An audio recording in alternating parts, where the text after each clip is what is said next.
verse again, the translation and purport.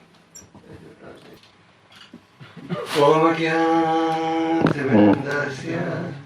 Dhyananjana Shravakaya Chakshun Tasmai Shri Gurave Namaha Shri Chaitanya Krishna Bhakti-Yena Bhutale Svaya Rupa Kadamakyam Kadati Swapadantikam Jai Shri Krishna Chaitanya Prabhu Nityananda Shri Advaita Gadadhara Shri Vasadi Gaura Bhakta-vrinda Hare Krishna Krishna Krishna Hare Hare Hare Rama Rama Rama Hare Hare. So, as we approach Janmashtami, we should absorb ourselves in different pastimes of the Lord. One of the most famous pastimes of the Lord is the Damodar pastime. So the Damodar pastime is divided into two parts. The first part is Mother Yashoda tying her son down. Why did she tie her son down? He was stealing butter and breaking the pots. Stealing butter. But he never got caught. How can you say he was stealing butter? You know, stealing butter. The first biggest Khan temple in the Western world was in Los Angeles. It was a church purchased by ISKCON and converted to a temple. It's on Walsek Avenue, not far from Hollywood. Radha Krishna deities were installed in the temple. The names are Rukmini Ganesh. The devotee that I have is stealing flowers from the neighboring houses and making garlands for the deities. So the neighbors were wondering what happened to our flowers every day. And they saw that the Christians were stealing the flowers. So one day when one of the tenants shot pellets at the feet of a devotee, so Prabhupada heard of this incident. He was not happy. He said, if you want to steal, you will be like Krishna. He never got caught. Otherwise don't steal. What Prabhupada was saying is, we are not like Krishna, so let's not imitate. So Krishna would steal the butter and all, and he never got caught. The gopis would come and complain to Mother Yashoda. The son would come and stealing from our house. So the mother would say, hide the yogurt and butter at a higher level. And they would say, we've done that. Well, they managed to put different stools one on top of each other and reach over there. Even in the dark, they can find out where the butter is. Because they're wearing such nice ornaments and ready at so much effulgence. And the Yashoda would say, I'll take the ornaments out. Then they would say, no, please don't do that. They like to say Krishna ornamented. So ultimately Mother Yashoda tied the son down with a mortar. So there are so many wonderful pastimes of the Lord. Just like in this chapter, we read the story of Manigriva and Clover. Who are they? Who is Kavera? Spiritual the demigod. Ochin Bhagate. He is more than all the oligarchs put together. So generally, when you're born in a rich family, you also get polluted very easily. Wealth, beauty, mature education are all stumbling blocks not used in service of the Lord. If you're very wealthy, you think, oh, I have money, I can buy everything. I don't need God. You don't see too many millionaires coming to your lectures. If you're truly very educated, again you become proud. Krishna says 4 types of people do not surrender to me. One, those who work very hard, like an ass. One is one who has a lot of material knowledge. One is very handsome or beautiful. Then again one becomes very proud. So these two sons of Kavera, being born to rich families, were very addicted to sense enjoyment. And they were so intoxicated that even when the great sage Narada came, they didn't cover their naked bodies. So Narada thought they should be taught a lesson. And what did Narada Muni do? Curse them to become trees in the courtyard of Nand Maharaj. This morning I was hearing the reading of the Krishna book, and it was described that these trees of Vrindavan, the Krishna and Balaram were walking. The trees are all bending down as if they are offering obeisances to Krishna and Balaram. Prabhupada says in the Krishna book, these trees of Vrindavan are not ordinary entities, they're very special. I imagine most of you have been to our Krishna Balaram temple. There you may have seen in the courtyard there's a tamal tree. When we were building the Krishna Balaram temple, Prabhupada insisted that the tamal tree not be touched. The tamal tree is standing there since God alone knows how long. That tamal tree attends every arati of the day in Vrindavan. You attend one arati and run away. The tamal tree is there from morning to night. Here is every Bhagavatam class. Here is the 24-hour chanting. So these two sons of Kuber were cursed to become trees in the courtyard of Nand Maharaj. Along with the curse, they were given a benediction. And the benediction was, at the end of 100 celestial years, they'll be able to see the Lord face to face. Not a bad curse. 100 celestial years, you see the Lord. 6 months of our earthly years is equal to 12 hours of the celestial planets. The Lord always honors the commitment of his devotees. Just like in the Nrsimha pastime, you see that Brahma given in Hiranyakashipu various promises.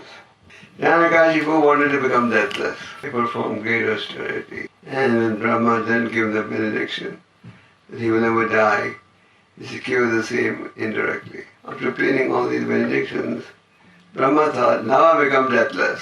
So for the Lord to honor Brahma's commitments and still appear to kill Hiranyakashipu and Prahlad was not an easy job. The Lord is inconceivable, as we were explaining last night. He appeared as Lord Sikadev, keeping all of Brahma's promises intact. So after killing Hiranyakashipu, Prabhupada jokingly said, the Lord told Brahma, don't give such promises in future. You made my job very hard. So the Lord honored all of Brahma's promises. So similarly over here, the Lord was tied to the mortar. Mother Yasoda tried her best, tie the Lord down. She took 1 rope, 2 ropes, 3 ropes. All the ropes of Vrindavan put together. It was still 2 fingers short. So the Lord could see my mother is perspiring. And the elderly gopis are laughing. Look at this Mother Yasoda. She can't even tie her young son down. So what did the Lord do? He agreed to be bound. So we can only understand the Lord when the Lord agrees to be understood by us. So the Lord tied to the mortar could remember the promise given by Narada Muni. You become trees, but at the end of 100 celestial years, you see the form of the Lord. So what did the Lord do? He pulled down the 2 trees, because the mortar is stuck between the 2 trees. And he pulled, and the trees fell down. And when the 2 trees fell down, what came out of the trees? What came out of the trees? Store and money. When the 2 trees fell down, they made such a heavy sound. And Mother Yasoda at that time was in the kitchen cooking, churning butter. She heard this heavy sound, 2 giant trees falling down. And she came running. Where is the sound coming from? She saw the 2 trees on the ground, just inches away from her son Kṛṣṇa. She said, how did these trees fall? The other coward boy said, your son pulled down the 2 trees. How can my young son pull down these 2 gigantic trees? I don't believe it. Must be a hurricane that caused the trees to fall. Maybe none will not pull the trees down. So out of the trees came Nanda-Kumar and Manigriv. They first of all offered obeisances to their spiritual master, whose name was Narada Muni. Narada Muni is spiritual master of a variety of devotees. He is spiritual master of Vyasadeva. Vyasadeva was meditating. Why am I not being satisfied? Even though I've compiled the Vedanta, Narada Muni appeared on the scene. And he told him the true cause of it is unhappiness, is that you have not exclusively presented the process of devotional service. And that gave birth to the Srimad Bhagavatam. He is the spiritual master of Dhruva Maharaj. Dhruva was dissatisfied because he was insulted by his stepmother. He decided to go to the forest to look for God. And as he was leaving home, Narada Muni showed up and said, "Why are you taking the words of your stepmother so seriously? Go and play. This is not the age to look for God." And what did Dhruva say? "If you want to help me look for God, we'll talk. Otherwise leave me alone." That's what I mean. And then Narada Muni gave him instructions. He is Dhruva's spiritual master. He is regarding the hunter's spiritual master. Hunter! He used to make his living by killing animals. 𝐾𝐲𝐬𝐭𝐫𝐚𝐿 by Narada Muni. And here we see the spiritual master of Nanda-Kumar and Manigriv, the two puffed up sons of Kūbera. So they were puffed up, but by Narada Muni's grace they became humble.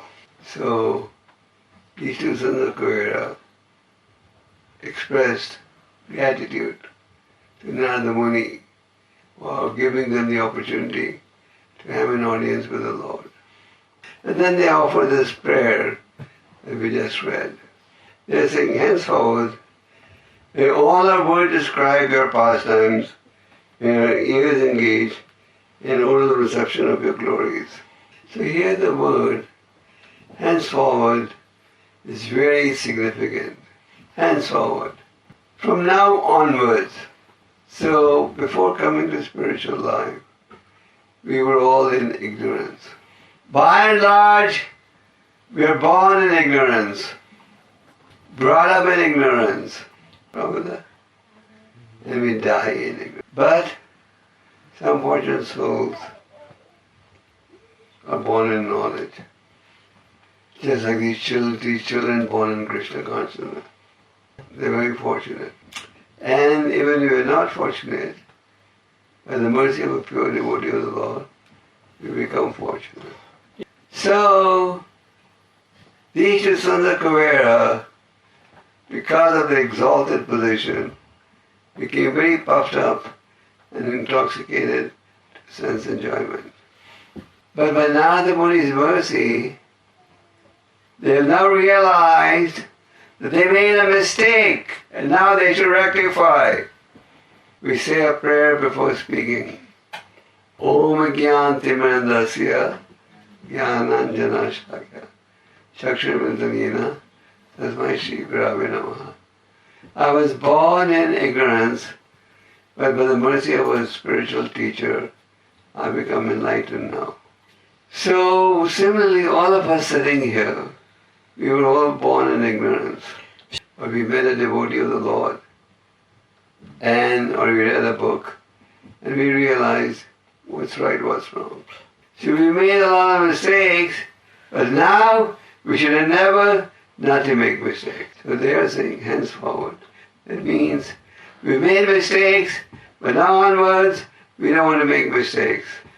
And the first item they're focusing on, may our words describe your pastimes, may our ears hear your glories.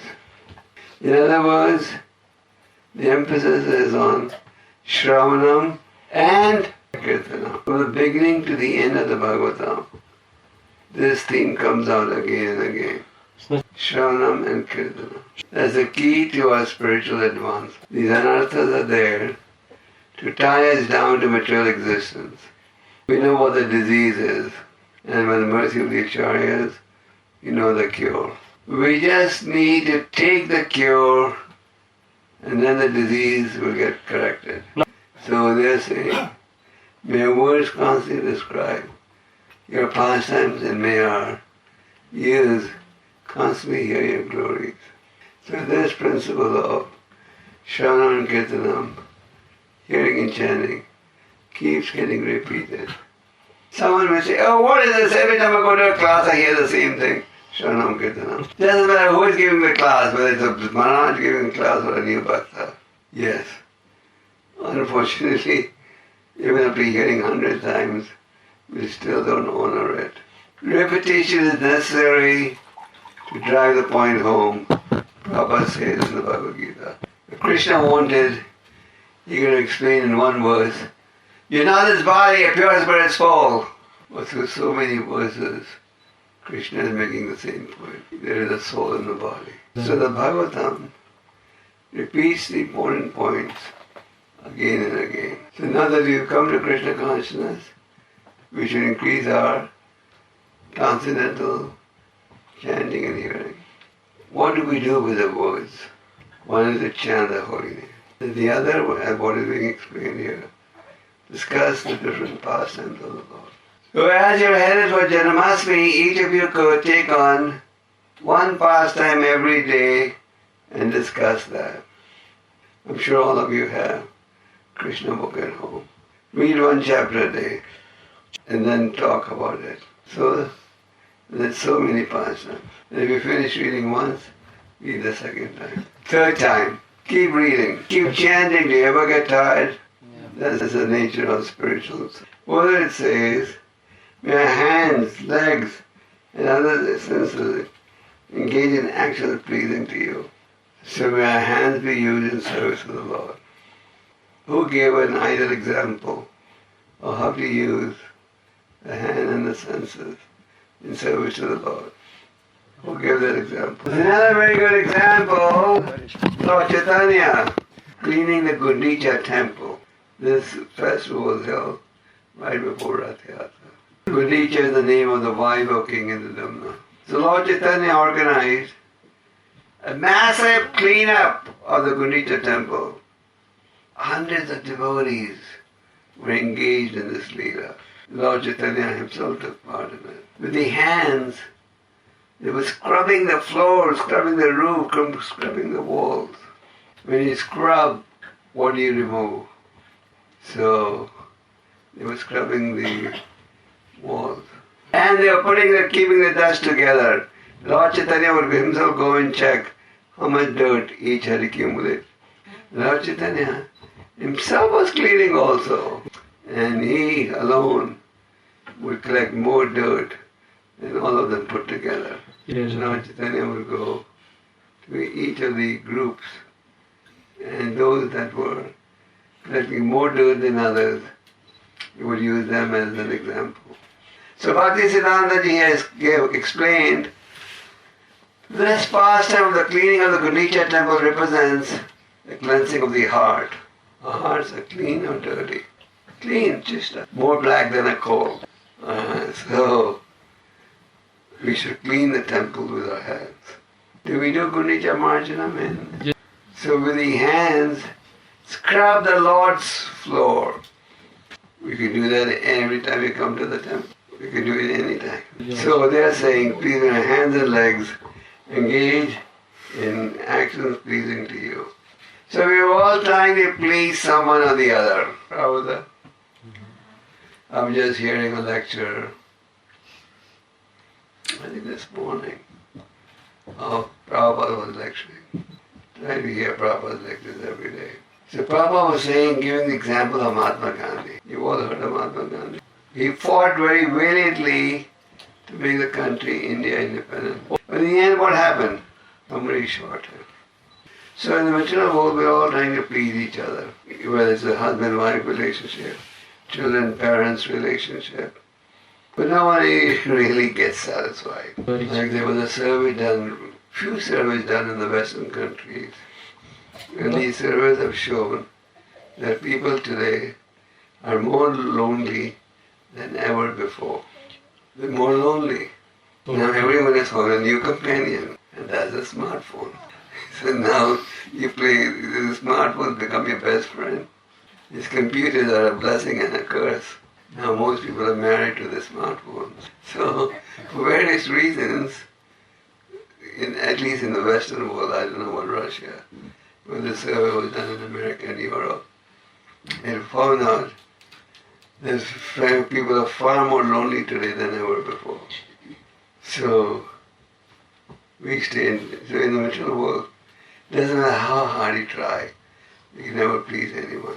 But Krishna is so kind, even if we do a tiny bit of service, he accepts it. There was a small village in India which did not have electricity, and they had the Radha Krishna temple. And people were able to get darshan of the Lord because there was a lamp being lit over there all the time. The flame of the lamp was about to die. A rat thought that, looks like there's some nice butter there.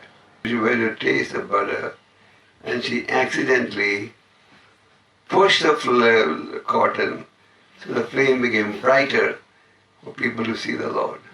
Just for this tiny service, the rat went back to God. Śrīla Swami 𝐃𝐢𝐬𝐭𝐫𝐚𝐜𝐿 says devotional service is so safe that even if you run on it with your eyes closed, you won't fall. Further, the sons of Kṛṣṇa saying, may we always think of your lotus feet. So lotus feet doesn't necessarily mean you just meditate on the picture of the feet of the Lord. It really means you meditate on the form, the instructions, the desires of the Lord. Prahlāda will always think, how can I make the unfortunate fortunate? So in other words, engage in service to the Lord. Further it says, may our heads offer our obeisances to everything in the world, to all things in your different forms. So that is Krishna consciousness, recognizing everything in different forms of the Lord. So the Lord is the ultimate enjoyer. Prabhupada said becoming Krishna conscious is very easy. You only have to do 3 things, that's all. Is that a big list? What are the 3 things? Understand A, Krishna is the ultimate enjoyer, proprietor. Not you or me. Hence he is the ultimate enjoyer. Not you or me. And he is a well-wisher. Well-wisher means, he knows what is best for me. Krishna says, Mata Partram Nanyat. There's no truth higher than me. So only 3 things. That difficult. Oh, it looks like difficult. Understand Krishna is the proprietor, enjoyer, and a well-wisher. If you accept Krishna as a well-wisher, then you'll accept Krishna's advice in the Gita as the ultimate. That is the devotee's recognition. Further it says, may I see the different forms of the Vaishnavas. So with the devotee eyes, we see everything as an extension of the Lord. And the Vaishnavas, they're exalted. Of course, in our position, we are frankly Vaishnavas in the making.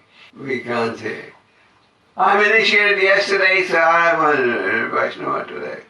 We are Vaishnavas in training. Just like the moment you enter medical school, you don't become a doctor. But if you study, pass exam, do your internship, then eventually you become a doctor. We are all undergoing training. Part of our training is sadhana bhakti. Sadhana bhakti means following rules and regulations. The rules and regulations are there for our purification. Like we chant 60 nams a day. This is all training. So Rupa Goswami explains, by following sadhana bhakti, you get to the stage of raganuga bhakti. And our desire should be to associate with Vaishnavas. Sadhu Sangha, Shrava Shastra. All the scriptures emphasize the importance of spiritual association. So by following the advice that is being presented by Nalakor and Manigriv, we can all make spiritual progress. They're admitting, due to ignorance, they acted improperly. But now we've got enlightened. So may our tongue constantly describe your glories. You may say, how can our tongue constantly glorify the Lord? I had to do a job, business, earn my livelihood. You people work also. Okay. So naturally you have to work also. In the 7th canto, there's a nice exchange between Narada Muni and Yudhishthira Maharaj. I see many of you here are householders. And this dialogue, especially meant for householders. Yudhishthira Maharaj said, please enlighten us, or we householders can achieve perfection by following the Vedic way of life. He wanted to know how one in the Vedic householder ashram can achieve spiritual perfection based on the Vedas. So you want to hear Narada Muni's reply? Of course, some of his instructions may scare you, so I won't talk about that. I'll only talk about what will not scare you. The first thing he says is, you have to engage in earning livelihood. So naturally a householder has to engage in some occupation. But then offer the results to Vasudeva also. That Kṛṣṇa eat the fruits of the tree, fruits of your effort. And you get this knowledge by associating with saintly people. So naturally we have to earn livelihood also. So if you're in that position, then you can't constantly glorify. Meditate on that. Then they're saying, please may we engage our senses in actions pleasing to you. So that should be our yardstick. What's pleasing to Kṛṣṇa we do, what's not pleasing we abstain. And please may we meditate constantly on the lotus feet. So this advice is very practical. The more you hear, the more you get inspired. So, just like the sons of Kuvera got enlightened with Narada Muni's association, we also get enlightened when we come in devotee association, especially association of those who are more advanced. Without spiritual association, it's impossible to make spiritual advance. So we look forward to association. Accept association and give association. Take association with those who are more advanced. And give association to those who are less advanced. Prabhupada used to say, we should be like the bee and not the fly. What's the difference between the two? Кто знает? The bee is looking for honey and the fly is looking for the earth. Yes, most of us are like flies. Any scandal about that devotee? We should look at the good in everyone. And that will help create a Vrindavan atmosphere. Vrindavan atmosphere is transcendental atmosphere. So if we all try to do that, then it will have a cumulative effort. But even if the other person is not doing it, you do the right thing. Just as Lord Chaitanya says, offer me respects to everyone, regardless of whether they are offering you respects or not. What it does good is never overcome by evil. So if we do the right thing, then you'll never go wrong. So I thought the advice of this verse is very practical. And let's try to make that as our Janmashtami agenda. How to increase our Shravanam Kirtanam. Hare Krishna. Hare Krishna. Okay. Any questions? It is stated that when we chant our rounds, if we are inattentive, then it's an offense. But what about additional chanting? If we chanted our 16 rounds and then we chant more and we are not so attentive at that, is it also considered an offense? If you can do 16 attentive rounds every day, then you take it back to God and then guarantee. There's many letters from Prabhupada where he said, if you follow the 4 regulative principles and chant your rounds every day, you'll go back to God and guarantee. The question is that the demigods are very exalted, even though sometimes they commit some mistakes, but why they needed Narada Muni to instruct them. Why couldn't Kuvera, their father, himself instruct them? But they wanted Narada Muni to get the credit. Lord Chaitanya could have taken the holy name to every corner of the globe. But Lord Chaitanya wanted Prabhupada to get the credit. So he had to work through Prabhupada. Lord Chaitanya could expand the preaching in every corner of Russia. Nothing is impossible for the Lord. He wants all of you to get the credit. So he said, left it up to all of you. When Dhruva Maharaj, you mentioned today in the story of Dhruva Maharaj, and when he met Narada Muni, he got instructions, and finally he saw the Lord, and all his desires were fulfilled. Why the Lord didn't take Dhruva Maharaj immediately back to him? Why he had to send him back home? What was the meaning of that he had to remain? The Lord gave him 36,000 years to rule the planet. The Lord purified Dhruva. And Dhruva was born in a royal family. He ruled the planet for 36,000 years. The Lord wants qualified people to be rulers.